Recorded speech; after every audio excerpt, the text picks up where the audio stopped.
Hello guys, welcome back to our channel. இன்னைக்கு 50 டேஸில் 50 சேலஞ்சஸில் டே 2 இருக்கும். இன்றைக்கி என்ன பார்க்க போகிறோம்னு கேட்டிங்கன்னா, சேம் டாபிக் தான். பெல்காம் அட்டாக் பற்றி தான் பார்க்க போகிறோம். ஸோ நேற்றுக்கு என்ன நடந்துச்சு, மோடி சார் என்ன சொன்னாங்க, ஸோ நம்ம கனவுல கூட நினச்சி பார்க்க முடியாத அளவுக்கு பதிலடி இந்தியா கொடுக்கும் அப்படின்ற மாதிரி சொல்லியிருக்காங்க.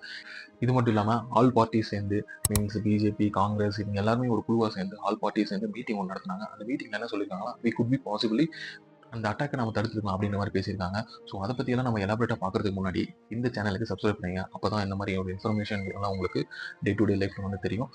ஸோ அதனால் வீடியோக்குள்ளே ஸோ நான் ஏற்கனவே சொல்லியிருந்த மாதிரி ஆல் பார்ட்டி மீட்டிங்னா ஸோ எல்லாரோட பார்ட்டிஸும் மீன்ஸ் எல்லா கட்சிகளும் சேர்ந்து ஒரு மீட்டிங் வச்சு அந்த மீட்டிங்கில் வந்து பார்த்தீங்கன்னா மோடி என்ன சொல்கிறாரோ அதை பற்றி கேட்கலாம். நாங்கள் எல்லாருமே வந்து பார்த்தீங்கன்னா இந்தியாவுக்கு சப்போர்ட் பண்ணுறோம் அப்படின்ற மாதிரி பேசினாங்க. முன்னாடியெல்லாம் வந்துட்டு மீன்ஸ் எந்த தப்பு பண்ணாலும் அதை வந்து குத்தி காட்டுற மாதிரி அந்த நீ ஏன் பண்ணல, அப்படி பண்ணல, இப்படி பண்ணல, நீங்கள் தப்பு பண்ணீங்க அப்படின்னு மாதிரி குத்தி காட்டுவாங்க. ஸோ அப்படிலாம் எதுவுமே இல்லாமல் இந்தியாவுக்காக நாங்கள் ஸ்டாண்ட் பண்ணுறோம், இந்தியா ஃபார் ஒன் அப்படின்ற மாதிரி நம்ம ஸ்டாண்ட் பண்ணுறோம், இந்தியாவுக்காக ஸ்டாண்ட் பண்ணுறோம் அப்படின்னு மாதிரி சொல்லியிருக்காங்க. ஸோ அது மட்டும் இல்லாமல் ராகுல் காந்தி வந்து பார்த்தீங்கன்னா என்ன கொஸ்டின் கேட்டிருக்காங்க, ஏன் அங்கே செக்யூரிட்டி இல்லை, இதுக்கு இந்தியன் கவர்மெண்ட் என்ன சொல்லியிருக்காங்க, செக்யூரிட்டி இல்லைன்னு கேட்கும்போது எப்பவுமே வந்து பார்த்தீங்கன்னா ஏப்ரல் மந்த் திறக்கவே மாட்டாங்க, ஜூன் மந்த்னா எப்பவுமே வந்து பார்த்தீங்கன்னா பெல்காம் வந்து திறப்பாங்க டூரிஸ்ட் பிளேஸை. ஸோ இவங்க வந்து பார்த்தீங்கன்னா வித்தவுட் இன்ஃபர்மேஷன் டு கவர்மெண்ட் இவங்க ஆல்ரெடி ஓப்பன் பண்ணியிருக்காங்க. ஆல்ரெடி ஓப்பன் பண்ணி thousands ஆஃப் டூரிஸ்ட் வந்து அட்டன் பண்ணியிருக்காங்க. ஸோ அது மட்டும் இல்லாமல் இந்தியன் கவர்மெண்ட்டுக்கு அப்ரூவ் வாங்காமல் இவங்க ஓப்பன் பண்ணாங்க. ஸோ அந்த அட்டாக் கொஞ்சம் மேபி நடந்திருக்கு, அதனால தான் நடந்திருக்கும். எங்களுக்கு இன்ஃபார்ம் பண்ணினா நாங்கள் வந்து செக்யூரிட்டி அங்கே டைப் பண்ணியிருப்போம்.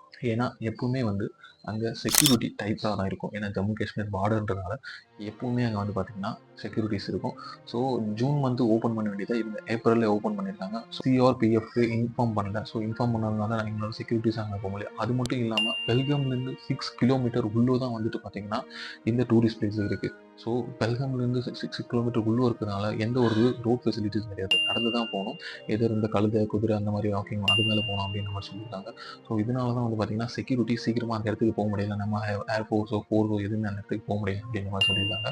ஸோ அதுவுமே இல்லாமல் அவங்க ஃபாரஸ்ட்குள்ளே வந்து சடனாக வந்து தாக்கிட்டு போனதுனால ஸோ இந்த மீட்டிங்கில் மோடிஜி சார் என்ன சொல்லியிருக்காங்கன்னு பார்த்தீங்கன்னா, அவங்க கனவுல கூட நினச்சி பார்க்க முடியாத அளவுக்கு நம்ம பதிலடி கொடுப்போம், நம்ம தண்டனையை கொடுப்போம் அப்படின்ற மாதிரி கண்ணியமாக சொல்லியிருக்காரு. ஸோ இதை பற்றி பார்த்தீங்கன்னா ஒட்டுமொத்த உலகமே வந்து பார்த்தீங்கன்னா வாட்ச் பண்ணிட்டு இருக்கு. ஸோ நம்மளோட ஃபோர்ஸ், நம்மளோட ஆர்மியோட ரிசல்ட்ஸ் எல்லாமே அவங்க மற்ற கண்ட்ரீஸ்க்கெல்லாம் தெரியும்.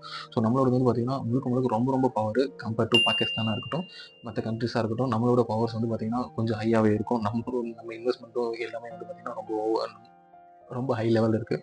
ஸோ அது மட்டும் இல்லாமல் கனவுல கூட நினச்சி பார்க்க முடியாத தண்டனையை கொடுப்போம்ன்ற மாதிரி சொல்லியிருக்கிறதுனால அவங்க இன்னுமே வந்து ரொம்ப பயந்து போய் பர்சனலாக நம்ம ஹோம் மினிஸ்டர் அமித்ஷா வந்துட்டு பார்த்தீங்கன்னா ஒவ்வொரு ஸ்டேட்டில் இருக்கிற மினிஸ்டருக்கும் ஃபோன் பண்ணி உங்கள் நாட்டில் இருக்கிற பாகிஸ்தான்ஸை சீக்கிரமாக வெளியே அனுப்புங்க மீன்ஸ் 2 days டைம் கொடுத்துருக்கோம், 27/27 நம்ம எல்லாரும் வெளியே போயிடணும் அப்படின்னு நம்ம சொல்லியிருக்காங்க.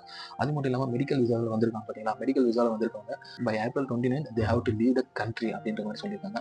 அது மட்டும் இல்லாமல் பாகிஸ்தானில் இருக்க ஹிந்துஸ்க்கு இந்தியாவோட விசாவுக்கு பர்மிட் இருக்குது. ஸோ அவங்க ஹிந்துஸு, ஸோ அதனால் வந்து பாகிஸ்தானில் அவங்களுக்கு நிறைய பிரச்சனைகள் நடக்கலாம், அவங்களை இழிவுபடுத்தலாம், அடிக்கலாம், துன்புறுத்தலாம். ஸோ அதனால வந்து பார்த்தீங்கன்னா பாகிஸ்தானில் இருக்க ஹிந்துஸ்க்கு வந்து விசாவை ரிவோக் பண்ண கிடையாது. பட் இந்தியாவில் பாகிஸ்தான்ஸ் பார்த்தீங்கன்னா எல்லா விசாவையும் அவங்கள வந்து ரிவோக் பண்ணி அனுப்பிச்சிட்ருக்காங்க. ஸோ ஆல்ரெடி எல்லாமே அனுப்பிச்சிருப்பாங்கன்னு நினைக்கிறேன். இன்னைக்கு 27th பாகிஸ்தானோட ஷேர் ப்ரைஸ் வந்து பார்த்தீங்கன்னா அவங்க ஊர்லேயும் பார்த்தீங்கன்னா ஷேர் மார்க்கெட்ஸ்லாம் இருக்குது. அந்த ஷேர் மார்க்கெட்ஸ் வந்து பார்த்தீங்கன்னா 2000 பாயிண்ட்ஸ் வந்து கம்மியாக இருக்குது. விச் மீன்ஸ் 2000 பாயிண்ட்ஸ்னா ஒரு ஹியூஜ் லாஸ் தான் பாகிஸ்தானுக்கு. ஆல்ரெடி அவங்க வந்து பார்த்தீங்கன்னா பயங்கரமாக டெப்த்தில் தான் வந்து கண்ட்ரியை ரன் பண்ணிருக்காங்க. அங்கங்கன்னு வந்துட்டு பார்த்தீங்கன்னா கடன் வாங்கி தான் அவங்க கண்ட்ரியை ரன் பண்ணிட்டு. ஸோ இது லாஸ்ட் வீடியோ நான் சொல்லியிருக்கேன் இதை பற்றி, கடன் வாங்கி தான் அவங்க பண்ணிருக்காங்கன்னு சொல்லிட்டு. சரிடா இதெல்லாம் சொல்கிறேன், அந்த டெரரிஸ்ட் என்னடா ஆனாங்க, கண்டுபிடிச்சிங்களா இல்லையாடா, அதை பற்றி தானே கேட்க போகிறீங்க. ஸோ டெரரிஸ்ட் வந்து பார்த்தீங்கன்னா அன்ஆர்ம்டா இருக்க பீப்புளை திடீர்னு வெப்பன்ஸோடு வந்துட்டு அவங்க தாக்கிட்டு திரும்ப காட்டுக்குள்ளே போயிட்டாங்க. ஏன்னா அவங்க வந்து காட்டுக்குள்ளே திரும்ப போயிட்டாங்க. காடுன்றது பார்த்தீங்கன்னா ரொம்ப பெருசாக இருக்கும், உங்களுக்கு நல்லா தெரியும்.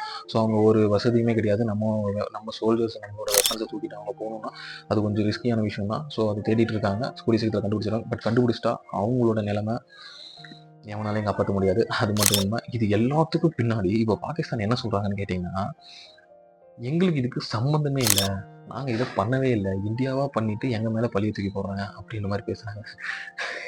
இது வந்து பார்த்தீங்கன்னா முழுக்க வந்து ஒரு பொய் அப்படின்றது வந்து பார்த்தீங்கன்னா ஒட்டுமொத்த உலகத்துக்கே தெரியும். ஏன்னா பாகிஸ்தான் தான் வந்துட்டு தீவிரவாதத்தை தூண்டி விடுறவங்க, டெரரிஸ்ட் ஆகிறாங்க, தீவிரவாதத்தை தூண்டி விடுறவங்களே அவங்க தான் ஒட்டுமொத்த இந்தியா மட்டும் இல்லாமல் வேர்ல்டுக்கே தெரியும். ஸோ அவங்க பெரிய ட்ராமா பண்ணாலும் அவங்களுக்கு கொடுக்க வேண்டிய தண்டனை கண்டிப்பாக இந்தியன் கவர்மெண்ட் கொடுக்கும். ஸோ இந்த மாதிரி இன்ஃபர்மேட்டிவாக விஷயத்துக்கு ஃபாலோ பண்ணிக்கோங்க. தேங்க்யூ, பாய்.